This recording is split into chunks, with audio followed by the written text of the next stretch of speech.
पुराने वक्तों की बात है। शहर बसरा से कुछ फासले पर एक छोटी सी बस्ती थी, जहां एक बूढ़ा शख्स अपनी जिंदगी के आखिरी दिन गुजार रहा था।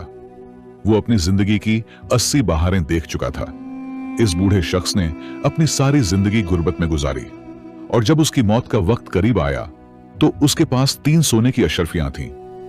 इस बूढ़े शख्स का एक ही बेटा था, जिसका नाम मूसा था।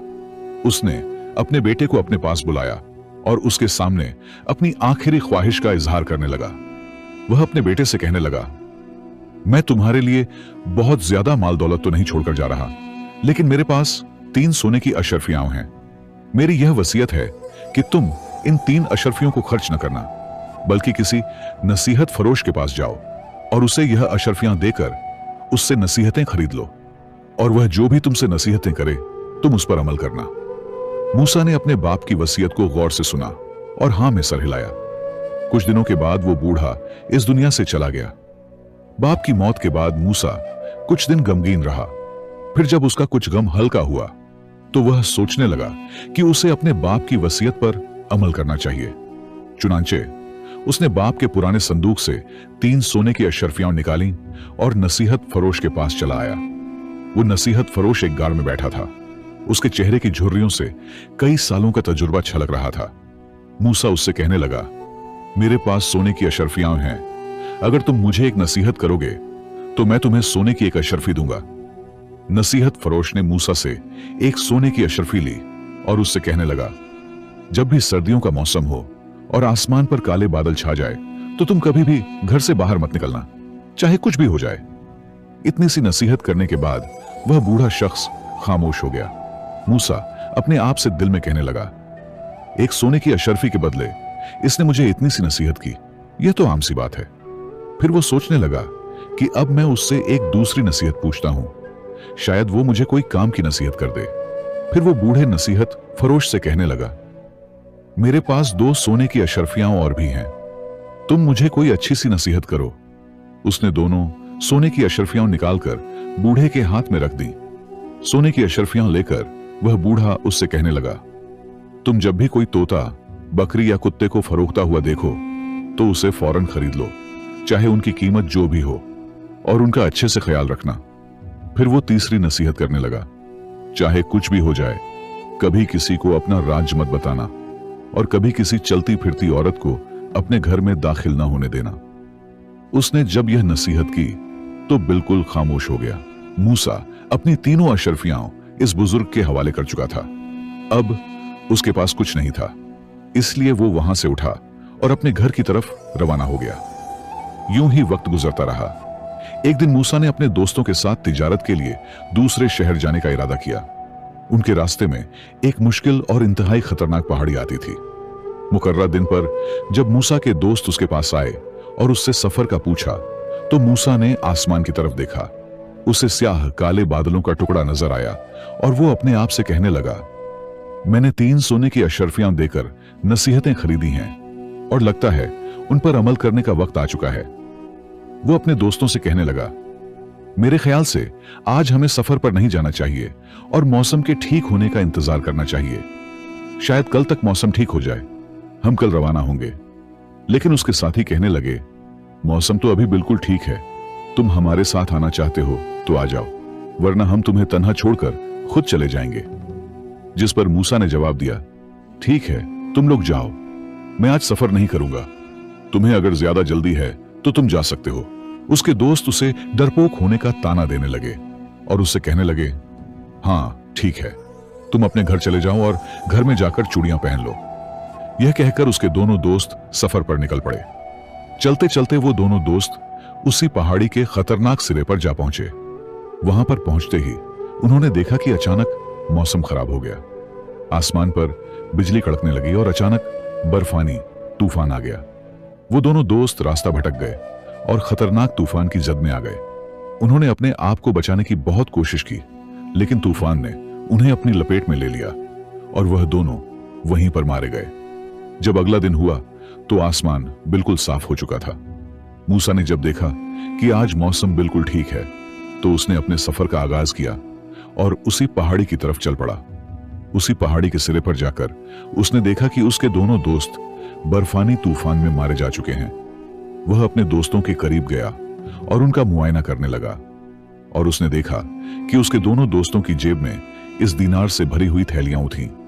उसने जब दीनार गिने तो वो पूरे 300 थे। उसने वो रकम ली और फिर अपने सफर पर रवाना हो गया। रास्ते में चलते हुए मूसा सोचने लगा कि उस नसीहत फरोश की पहली नसीहत सच साबित हो चुकी थी और उसके काम भी आ गई थी।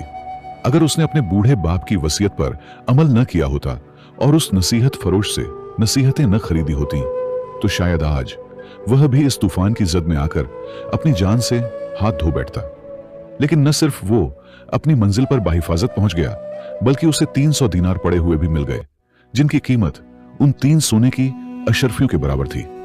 बाजार में पहुंचकर उसने तिजारत की और फिर अपने घर वापस आ गया। कुछ दिनों के बाद वो बगदाद के बाजार में पहुंचा, जहां पर एक आदमी बैठा हुआ था जो एक तोता, एक बकरी और एक कुत्ता बेच रहा था। मूसा ने जब यह देखा तो उसे फौरन उसी नसीहत फरोश की नसीहत याद आई। वो फौरन उस अजनबी शख्स के पास गया और उससे कहने लगा, भाई, इन तीनों की क्या कीमत है? वो अजनबी शख्स कहने लगा, मैं इन तीनों के 300 दीनार लूंगा। बाजार में खड़े लोग उसकी बात सुनकर हंसने लगे और उससे कहने लगे, एक तोते, एक बकरी और एक कुत्ते का 300 दीनार? इसीलिए तुम तब से यूं ही बैठे हुए हो और कोई भी तुमसे कुछ भी नहीं खरीद रहा। यह सुनकर मूसा जल्दी से आगे बढ़ा और 300 दीनार की थैली उसके हवाले की और तीनों जानवर खरीदकर अपने घर आ गया। घर आकर वह सोचने लगा, मैं अब इनका क्या करूं? मेरा बाप भी इस दुनिया से चला गया, मेरे दोस्त भी तूफान में मारे गए और मेरे पास जो रकम थी उससे मैंने जानवर खरीद लिए।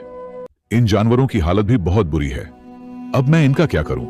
क्या मैं इन्हें आगे बेच दूं या फिर बकरी को ज़िबह करके खा जाऊं और कुत्ते को अपनी रखवाली के लिए रख लूं और तोते के साथ बातें करता रहूं?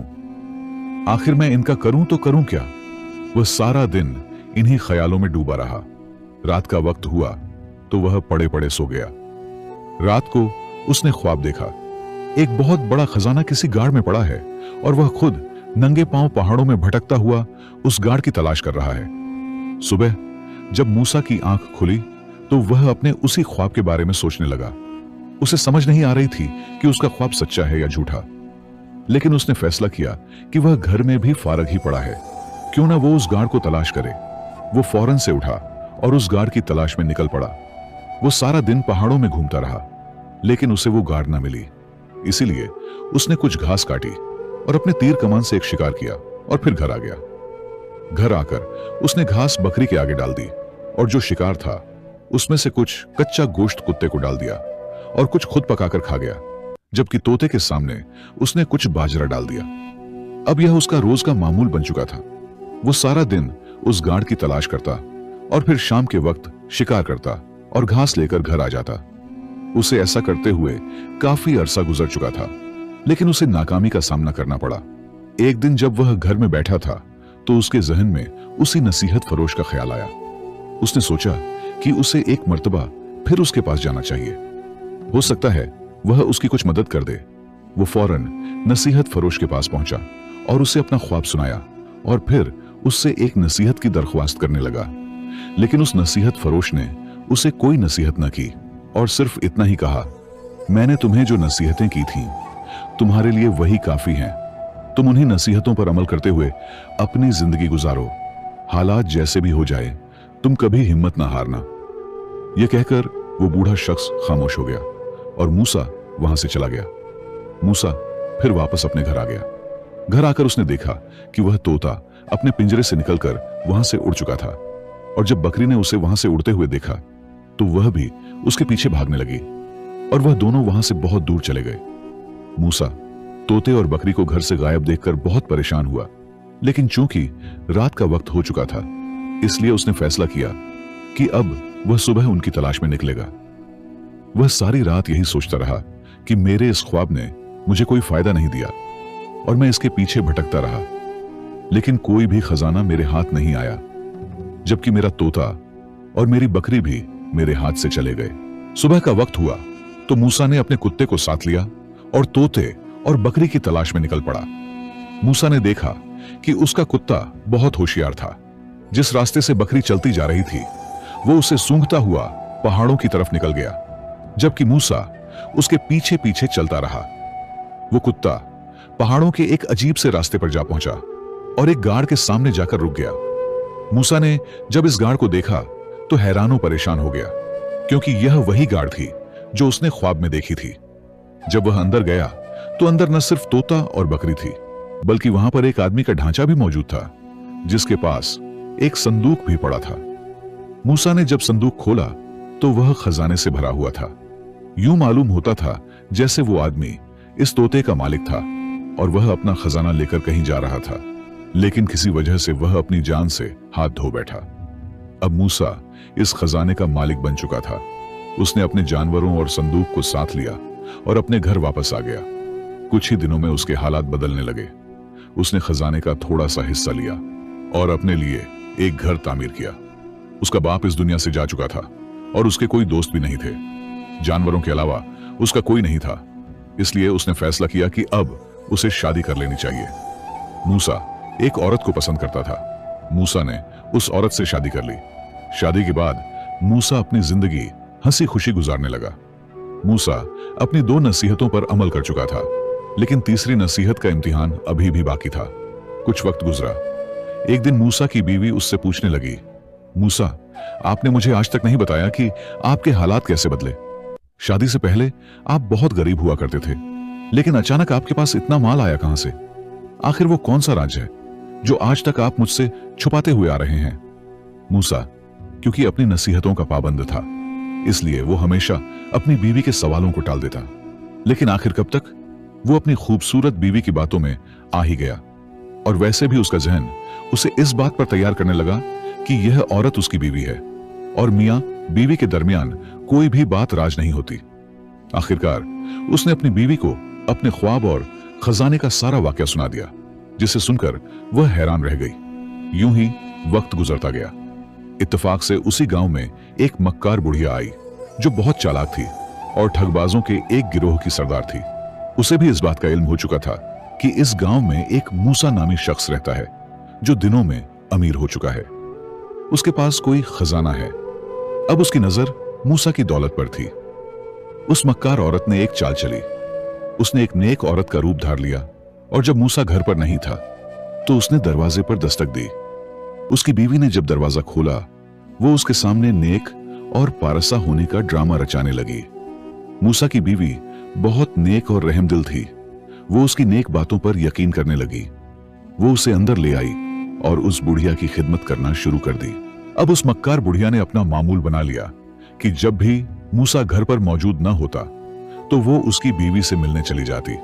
उसने अपनी चिकनी छुपड़ी बातों से मूसा की बीवी का भरोसा जीत लिया और उससे खजाने का राज उगलवा लिया। यह वह राज्य था जिसकी तलाश में वह बुढ़िया नेक पारसा का रूप धारकर पूरे बगदाद में धक्के खा रही थी। उसे जैसे ही मालूम हुआ कि खजाना किस जगह पर छुपाया गया है तो उसने अपने ठगबाज साथियों को बुला लिया और वो खजाना वहां से लेकर गायब हो गई। कुछ दिन गुजरे तो मूसा अपनी बीवी से कहने लगा, हमें अब बाकी के खजाने को भी बेच देना चाहिए और उससे जो रकम मिले उससे कारोबार का सिलसिला शुरू करना चाहिए, क्योंकि बैठकर खाने से कुएं से भरी हुई दौलत भी खत्म हो जाती है। जब वह अपनी बीवी को लेकर उस कमरे में पहुंचा जहां पर उसने खजाना छुपाया था, तो वहां पहुंचकर उसके पैरों तले से जमीन निकल गई। खजाने से भरा वो संदूक वहां से गायब था। उसने पूरा कमरा छान मारा, मगर वो संदूक कहीं पर नहीं था। आखिर वो उसे मिलता भी कैसे, क्योंकि वह मक्कार बुढ़िया और उसके ठगबाज साथी पहले ही वह संदूक यहां से गायब कर चुके थे। मायूसी के आलम में मूसा ने अपनी बीवी से गुस्से से पूछा, क्या कोई बाहर की औरत हमारे घर आई थी? जिस पर उसकी बीवी ने डरते डरते तमाम वाकया सुना दिया। तो मूसा को फौरन वो नसीहत याद आई कि कभी किसी चलती फिरती औरत को घर में दाखिल न होने देना। मूसा को फौरन एहसास हुआ कि उसने नसीहत फरोश की आखिरी नसीहत पर अमल नहीं किया। उसके चेहरे पर पछतावा ही पछतावा था। वो अपना सर पकड़कर बैठ गया और अफसोस से कहने लगा, अगर मैंने उस बूढ़े की इस नसीहत पर अमल किया होता तो आज मुझे यह दिन न देखना पड़ता।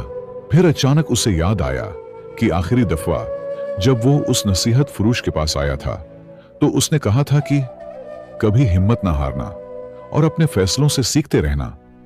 मूसा को एहसास हुआ और उसे सब कभी मिल चुका था कि उसके बूढ़े बाप ने उसे नसीहत फरोश के पास क्यों भेजा था। इस जिंदगी में दौलत से ज्यादा अहम नसीहतें होती हैं। खजाने का संदूक हो जाने के बावजूद मूसा इस बात को समझ चुका था कि इंसान की असल ताकत हिकमत और नसीहतों पर अमल करने में है। मूसा ने फैसला किया कि वो अब खूब मेहनत करेगा और बड़ों की नसीहतों पर अमल करते हुए दोबारा से अपनी जिंदगी को संवारेगा। और उसने ऐसा ही किया। उसने खूब मेहनत की और नसीहतों पर अमल करता रहा और एक दिन वो बगदाद के बाजार में मशहूर ताजिर के तौर पर जाना जाने लगा। दोस्तों,